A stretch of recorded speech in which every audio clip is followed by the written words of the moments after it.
Hello, Mona Campbell here, and this is a speech I prepared and did for my son's graduation, 18th birthday, going away party. And here it goes. I know that we are here to celebrate Josh and his birthday, graduation, and how proud we are of him for heading into the Army and fulfilling a dream goal of his. But there is someone here that deserves to be talked about first. Someone that was there from the very beginning.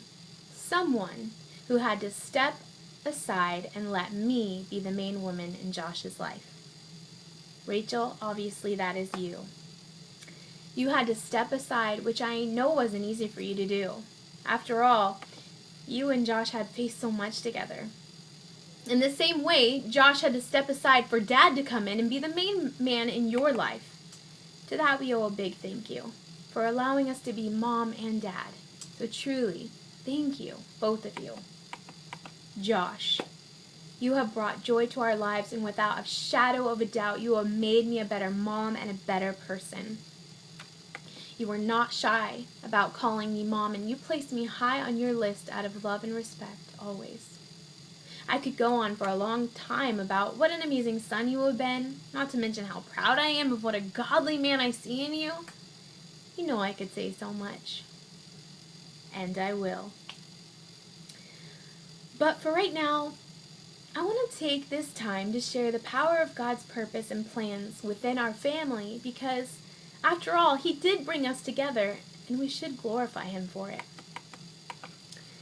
I once was told that maybe I shouldn't call our children a blessing anymore. Not because they are not blessings, but as bluntly as I've heard it before, why did their daddy have to die so that you could have them as your children? So, with permission from both Josh and Rachel, I'd like to explain. It's actually quite simple. God brought good to a really sad situation. Because death is a natural part of life and their beloved dad had cancer, God allowed us to step in as Mom and Dad to help fill a need in their life and in ours. In that same time frame as their dad was passing away, Clayton and I were battling our own hurt of how our life would pan out regarding children. God filled a need in our lives and in theirs. He brought us together and formed a family. Not a perfect one by any means, but a family who loves and lives for the Lord, who strives to make sure Jesus Christ is the center of our family's foundation, as hard as that may be sometimes. How and why God decided Clayton and I were capable enough or good enough to be their mom and dad, I will never understand. It really isn't for me to. God asked us to trust Him above all else and to set aside our unnecessary insecurities. Example, we're too young to know what we're doing. And that may be true. But God asked us to let Him lead. This is a journey, and we must trust that He will get us through every step of the way. That is what we continually strive for. It isn't for anyone else on this earth to judge. If I have a problem with it, I take it up with God and I tell anyone else to do the same. God teaches us if we let Him, and we are. And in those hard times, God whispers to me to have faith in Him and His abounding power and strength to get us through. It is because of that that we go on and we trust and that we know these children are our purpose in life. So imagine for a moment Clayton and I at 12 years old, riding bikes, playing Barbies, middle school, best friend sleepovers, bugging Mom and Dad because we're bored. July 1st, summertime, so swimming and endless nights of staying up as late as we could.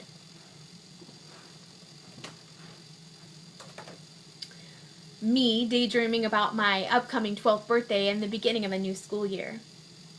In all the glory of what summertime used to mean to us, it seems so trivial now. Because July 1st, 1995, our oldest son Josh was born. What must we have been doing or thinking on that day? I wish I knew.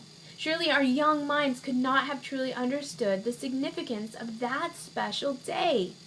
But God knew.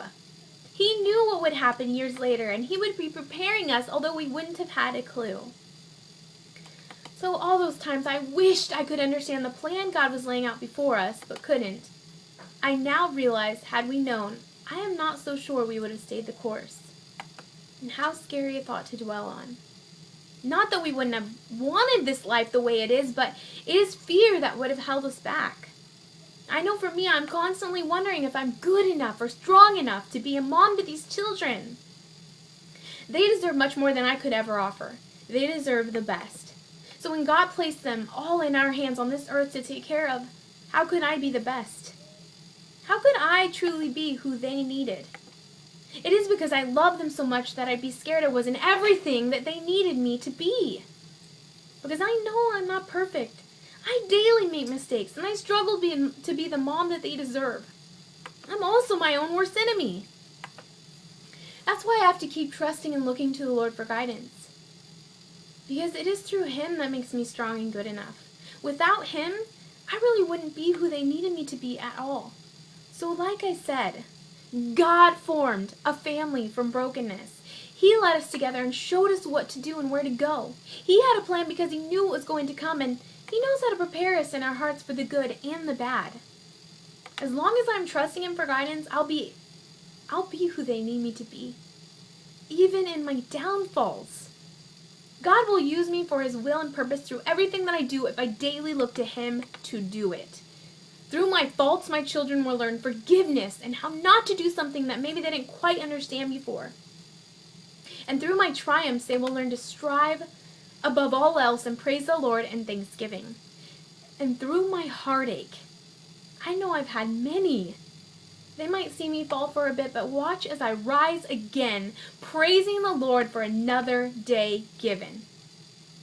We really don't know what God is doing sometimes, and through the pain it can seem like nothing will ever go right again. But God knew from the beginning of our lives the pattern that He would lay down. He knew we were capable because we would be faithful to Jesus. Not perfect by any means, but faithful through the struggles and the doubt, as hard as it may have been. My prayer for not only Josh, but for all of our children would be that they would place Jesus Christ above all.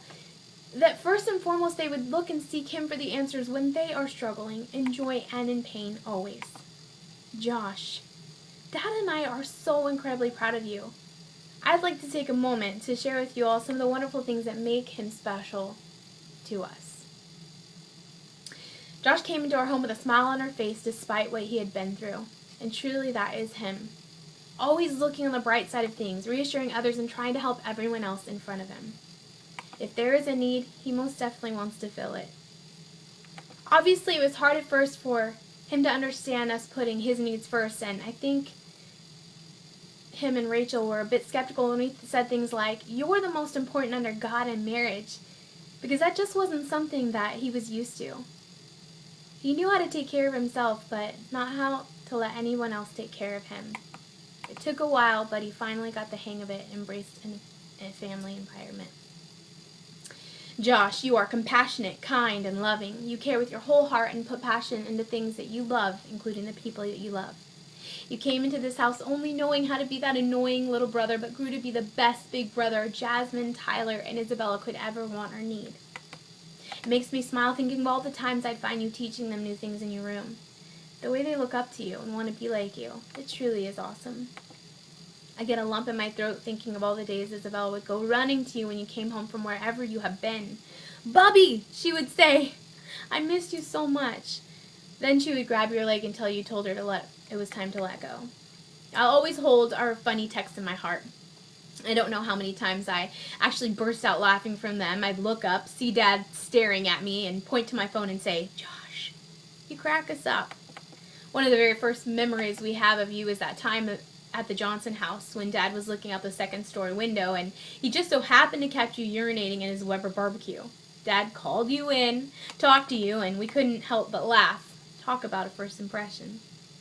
And your awesome on-demand impressions of Brother Where Art Thou. Not to mention the countless midnight snack and Coke runs. We always have so much fun together. It doesn't matter what we're doing.